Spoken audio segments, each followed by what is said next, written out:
62,781 ఇచ్చి రైతులను ఆదుకుంది మిర్చి రైతుల్ని కూటమి ప్రభుత్వం. రైట్ రైట్ మాట్లాడదాం. రవి గారు, కేంద్రం అందిస్తున్న సాయం గురించి ఒకసారి వివరించండి.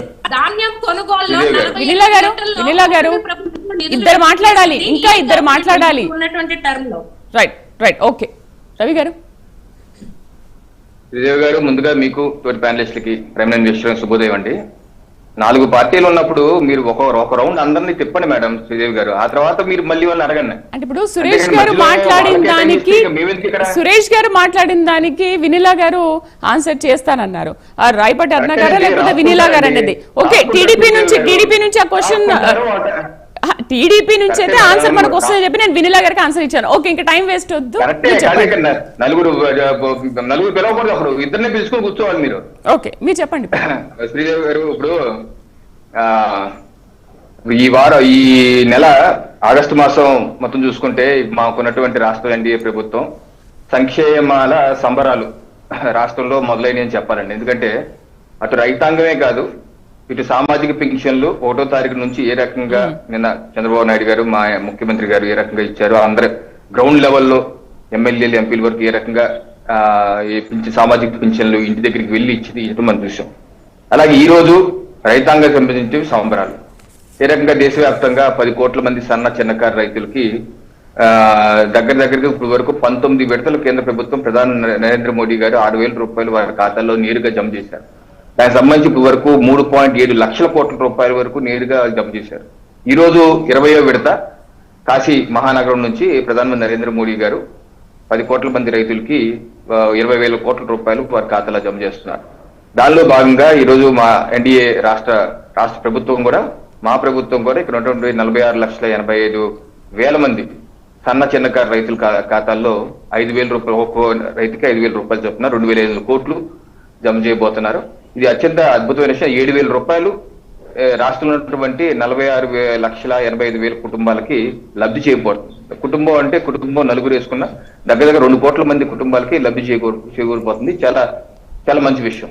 అలాగే 7వ తారీఖు కూడా చేనేత పరిశ్రమకి సంబంధించినటువంటి పవర్ లూమ్స్ కి 500 యూనిట్ల వరకు ఉచిత విద్యుత్ మా ప్రభుత్వం ఇవ్వబోతుంది. అలాగే మాన్యువల్ గన్ లూమ్స్ కి 200 యూనిట్లు. అలాగే ఆగస్టు 15వ తారీఖు వచ్చేసి మహిళలకి ఉచిత బస్సు ప్రయాణం. దాదాపు రాష్ట్రంలో ఉన్నటువంటి 70% బస్సుల్లో, అటు పల్లె వెలుగుల నుంచి మెట్రో ఎక్స్ప్రెస్ వరకు 5 రకాల బస్సుల్లో మహిళలకు ఉచిత బస్సు. సో ఈ మాసం అంతా సంక్షేమ సంబరాలు జరగబోతుంది. ఈ సందర్భంగా రాష్ట్ర ప్రభుత్వానికి, రాష్ట్ర ప్రజలందరికీ అభినందనలు, శుభాకాంక్షలు. ఇకపోతే రైతులకి ఏం చెప్పారు, ఏమి ఇచ్చారు? ఇప్పుడు జగన్మోహన్ రెడ్డి గారి ప్రభుత్వం 2017 రాకముందు 2017-18లో అండి వారి యొక్క వైసీపీ పార్టీ ప్లేనరీ పెట్టుకున్నారు. ప్లేనరీ పెట్టుకుని మేము రైతు భరోసా ఇస్తాం. అప్పటికి కేంద్ర ప్రభుత్వం ఏమీ అనౌన్స్ చేయలేదు, పిఎం కిసాన్ పథకం లేదు. సో వాళ్ళు 12,500 రూపాయలు ప్రతి రైతుకి ఇస్తామని చెప్పి ఆ రోజు వాళ్ళ ప్లేనరీలో చేసినటువంటి తీర్మానం. ఆ తర్వాత ఎన్నికల ముందు కూడా 12,500 అన్నారు, ఎక్కడ కేంద్ర ప్రభుత్వంకి ఇన్వాల్వ్మెంట్ కాదన్నారు. అలాంటిది వాళ్ళ అధికారంలోకి వచ్చాక 1,000 రూపాయలు పెంచి 13,500 చేసి దానిలో 6,000 రూపాయలు కేంద్ర ప్రభుత్వం జోడించేసి ఇస్తున్నామని చెప్పి ఇచ్చారు. ఇచ్చింది కూడా ఇందాక ఈ రోజు సాక్షి పేపర్ కూడా తప్పుడు గణాంకాలు చెప్తున్నారు. 53 లక్షల మందికి ఇచ్చాం మేము, మీరు ఇచ్చింది 46 లక్షల మందికి అని.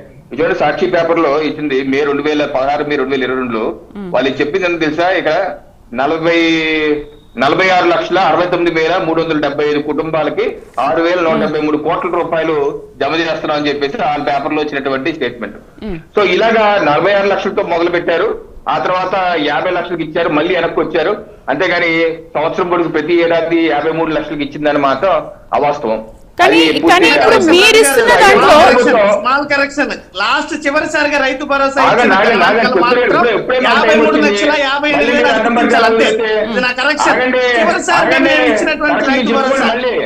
మాకు రావడమే టైం తక్కువ, మళ్ళీ మీరు అడ్డం పడతారు. ఆగండి, రాసుకోండి.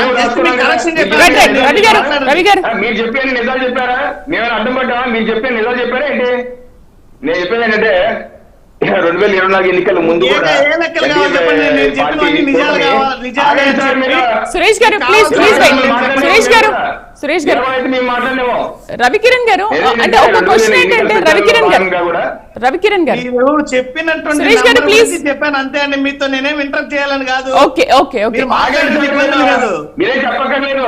సురేష్ గారు రవికిరణ్ గారు జనరల్ గా కేంద్ర ప్రభుత్వం నుంచి పిఎం కిసాన్ యోజన కింద అన్ని రాష్ట్రాలకు కూడా 6,000 అనేది ఇస్తూ ఉంటారు. బట్ కూటమిలో ఉన్న టీడీపీ ప్రభుత్వం ఎందుకు కేంద్రం ఇస్తుందనే విషయాన్ని పదే పదే ప్రస్తావిస్తోంది. మీరు ఇచ్చినా ఇవ్వకపోయినా అదొక పాలసీ కాబట్టి ఇస్తారు, మనం ఎందుకు దాన్ని కోట్ చేయాలి? ఇప్పుడు రాష్ట్ర ప్రభుత్వం చెప్పినా చెప్పకపోయినా కేంద్రం నుంచి సాయం అందుతుంది కదా. రాష్ట్రంలోనూ కేంద్రంలోనూ ఉన్నది ఒకే ప్రభుత్వం, ఎన్డీఏ ప్రభుత్వం. ఎన్డీఏ ప్రభుత్వం అలాగే ఎన్డీఏ కూటమి గానే మేము ఎన్నికలు, ఎన్డీఏ గ్రూప్ గానే మేము ఎన్నికలకు ముందు ప్రజల ముందుకు వెళ్ళాం. ఓకేనా? దానిలో భాగంగా మేము చెప్పింది ఏంటి, రాష్ట్రంలో మొత్తం 20,000 రూపాయలు కేంద్రం ఇచ్చిన సాయంతో కలుపుకో అని చెప్పేసి అన్నాం. సో అదే విషయాన్ని ఈ రోజు, అందుకనే కదా ప్రధానమంత్రి నరేంద్ర మోడీ గారు ఇచ్చే దాంతో సింకప్ చేసుకుని అదే రోజు ఇస్తానని చెప్పేసి గత 2 మాసాలుగా మా ఎన్డీఏ ముఖ్యమంత్రి చంద్రబాబు నాయుడు గారు ఎందుకు చెప్తున్నారు? ఎందుకంటే ఒకే ప్రభుత్వం డబుల్ ఇంజిన్ సర్కార్ ఉంది కాబట్టి. సో అందుకని అదే విషయం ఈ రోజు 11 గంటలకి కాశీలో బట్టలు నొక్కుతారు, అలాగే ఈయన దర్శిలో ప్రకాశ్ జిల్లా దర్శిలో బట్టలు నొక్కుతారు. సో ఈ రకంగా డబుల్ ఇంజిన్ సర్కార్ ప్రభుత్వం ఉంది కాబట్టి అక్కడ నుంచి 2,000 వస్తాయి, ఇక్కడ నుంచి 5,000 వస్తాయని చెప్పి చెప్తున్నారు. దీనిలో తప్పే ఉంది. దీనిలో జగన్మోహన్ రెడ్డి గారు ఎలా చెప్తారంటే మొత్తం కేంద్రం ఇచ్చింది కూడా నేనే ఇచ్చానని చెప్పుకుంటారు. అది ప్రాబ్లం. ఇప్పుడు ఇందాక ఆయన చెప్పిన గణాంకాలు కొన్ని ఎన్ని వేల కోట్లు ఇచ్చామన్నారు. ఎన్ని వేల కోట్లు కేంద్ర ప్రభుత్వం ఇచ్చి కూడా కలిపి చెప్పుకున్నారు. ఇప్పుడు మేము చెప్తుంది అంటే మీరు చెప్తే కానీ రైతులకు తెలియదా ఏంటి? అలా కేంద్ర ప్రభుత్వం ఎన్నో ఇప్పుడు మేము చెప్తున్నాం కదా మేడం. ఇప్పుడు ఈ రోజు పేపర్లో కూడా చూడండి, అన్ని పేపర్లు ఈనాడులో కూడా రాసింది ఏంటి, 2,500 కోట్లు రాష్ట్ర ప్రభుత్వం ఇస్తుంది, 800 కోట్లు కేంద్ర ప్రభుత్వం ఇస్తుంది, మొత్తం 3,300 కోట్లు కల్పిస్తారా అని చెప్పేసి చెప్పడం జరుగుతుంది. సో వీళ్ళు అలా కాదు కదా, వీళ్ళ పేపర్లో చూపించున్నాయి అన్ని అలా కలిపేసి రాజేసుకున్నారు. సో అది కరెక్ట్ కాదన్నాను. ఇంకోటి వారు మాట్లాడుతూ ఏదో రైతు భరోసా కేంద్రాల్లో అద్భుతంగా చేసామని చెప్పంటున్నారు. ఇప్పుడు రైతు భరోసా కేంద్రాలు నిర్మించింది ఆ నిధులు మొత్తం కేంద్ర ప్రభుత్వ నిధులు. ఓకేనా? అది ఒకటి. 2, రైతు భరోసా కేంద్రాల్లో మొత్తం విత్తనాలు విక్రయాలు అన్ని జరిగిపోతాయని చెప్పి స్టేట్మెంట్లు ఇచ్చారు. ఎక్కడా దానిలో ఏ ఎరువు లేదు, ఏ విత్తనాలు లేదు, ఇచ్చిన పాపాలు పోలేదు, ఒక్క కార్యక్రమం జరగలేదు, కేవలం దిష్టి బొమ్మలాగా ఉంచారు. ఇంకోటి రైతాంగానికి వాళ్ళు ప్రతి రైతు భరోసా కేంద్రంలో ఈ పేపర్ పెట్టారు. ఈ పేపర్ పెట్టి మేము కొనుగోలు చేస్తాం, కొనుగోలు చేసిన 21 రోజుల్లోనే రైతుల ఖాతాల్లో జమ చేస్తాం డబ్బులు అని చెప్పి అన్నారు. నిజంగా ఇక్కడ రాశారు, రైతు ఖాతాలు 21 రోజుల్లో జమ చేస్తాం అని చెప్పి అన్నారు.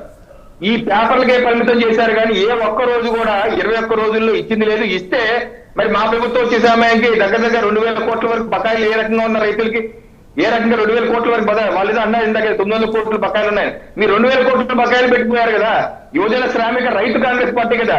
రైతు మీ పేర్లు పెట్టుకున్నప్పుడు రైతాంగం చేసినటువంటి మీరు ఏదో బిందు సేద్యం, రాయలసీమ ప్రాంతానికి ముఖ్యమైనటువంటి బిందు సేద్యం మొత్తం 5 ఏళ్ల పాటు మీరు ఆపేశారు. ఏ ఒక్క రూపాయి సబ్సిడీ ఇవ్వలేదు. మరి అన్యాయం కదా. అలాగే టమోటా కావచ్చు, శీతల గిడ్డంగులు నిర్మాణం చేయాలి. మీరు ఎక్కడ చేసిన 5 ఏళ్ళలో రైతు కాంగ్రెస్ పార్టీని పెట్టిన పేరు మీరు ఆ టమాటాలకి శీతల గిడ్డంగులు కానీ లేదా వారి గిట్టుబాటు ధరకు ఏర్పాట్లు కానీ ఏం చేశారని మీరు ఏమీ చేయకపోగా ఈ రోజు మా ప్రభుత్వం వచ్చి ఒకటి అన్ని సెట్ చేస్తున్నాం. ఈ రోజు బిందు సేద్యం మీద సబ్సిడీలు మేము ఇస్తున్నాం, మళ్ళీ పునరుద్ధరించాం. అలాగే యాంత్రీకరణకి డబ్బులు ఇస్తున్నాం. అలాగే రైతాంగానికి ధాన్యం కొనేటువంటి 24 గంటలు తప్పితే 48 గంటల్లో వారి ఖాతాల్లో జమ చేస్తున్నాం. ఎరువులు అన్ని అందుబాటులో ఉంచుతున్నాం. అన్ని 1 by 1 సెట్ చేసుకుంటా వస్తున్న ప్రభుత్వం ఇది. అలాగే నీటిపారుదల గురించి ఏం ఖర్చు పెట్టారు మీరు? జలయజ్ఞం 5 ఏళ్ళలో మొత్తం కంప్లీట్ చేస్తామని చెప్పి మీ మేనిఫెస్టోలో పెట్టారు. 5 ఏళ్ళు ఏం కంప్లీట్ చేశారు? ఏ ఒక్క ప్రాజెక్టుని కంప్లీట్ చేశారా? ఒక్కరు కూడా చేయలేదు. మీరు ఈ రోజు సంవత్సరం తిరగకుండానే ఈ ఎన్డీఏ ప్రభుత్వం ఏం పూర్తి చేశారు? అందేరీవా ప్రాజెక్ట్ కి ఒక్క ఏడాదిలో 3,000 కోట్లు కేటాయించి ఆ పనులు వేగవంతంగా చేస్తున్నాం. పోలవరాన్ని మీరు అటకెక్కించేశారు. మేము పోలవరాన్ని వేగవంతంగా చేస్తాం. 2028 కల్లా పూర్తి చేయబోతున్నాం. ఒక్క నీటి పారుదల ప్రాజెక్టు పూర్తి చేయని మీరు 5 ఏళ్ల పాటు జలయజ్ఞం పేరు మీద ధనయజ్ఞం ఆనాడు చేశారు, ఈనాడు చేశారు. చేసింది పైపెచ్చు నీళ్లు లేకుండా ప్రారంభోత్సవాలు, టన్నులు ఏదో తవ్వేసి నీళ్లు వచ్చేసినటువంటి కలరింగ్ ఇచ్చారు. ఎంత అబద్ధం కదా. అలాగే అనేక రాయలసీమలో గండికోట నిర్వాసితులకు ₹1 ఇవ్వలేదు. వాళ్ళ యొక్క గ్రామాలు మునిగిపోయినా సరే ఆ గ్రామ నిర్వాసితులు ₹1 ఇవ్వకుండా క్షమించండి అని ఒక పదంతో మమ్మ అనిపించారు. కానీ రైతాంగానికి నీటిపారుదల శాఖకి చేసింది ఏం లేదు. పైపెచ్చు అనేకమైనటువంటి డ్యాములు, పిచ్చా డ్యామ్ 2 సార్లు కొట్టుకుపోయింది, అన్నమయ్య డ్యామ్ కొట్టుకుపోయింది, గేట్లు పులిచింతల ప్రాజెక్టు కానీ అన్ని ప్రాజెక్టులు గేట్లు కొట్టుకుపోయినాయి, రిపేర్ చేసే పరిస్థితి లేదు. సో ఇటువంటి అధ్వాన్న పరిస్థితులు కనీసం పూడికి కూడా తీయలేని పరిస్థితి గత ప్రభుత్వం. ఏదైతే పంటకాలం ఉన్నాయో పంటకాలంలో కనీసం పూడికి కూడా తీయలేదు. సో ఎన్ని సమస్యలు ఉన్నాయి, మా మీద ఆరోపణ చేయడం సంభవం కాదు. రైట్. అరుణ గారు గుడ్ మార్నింగ్.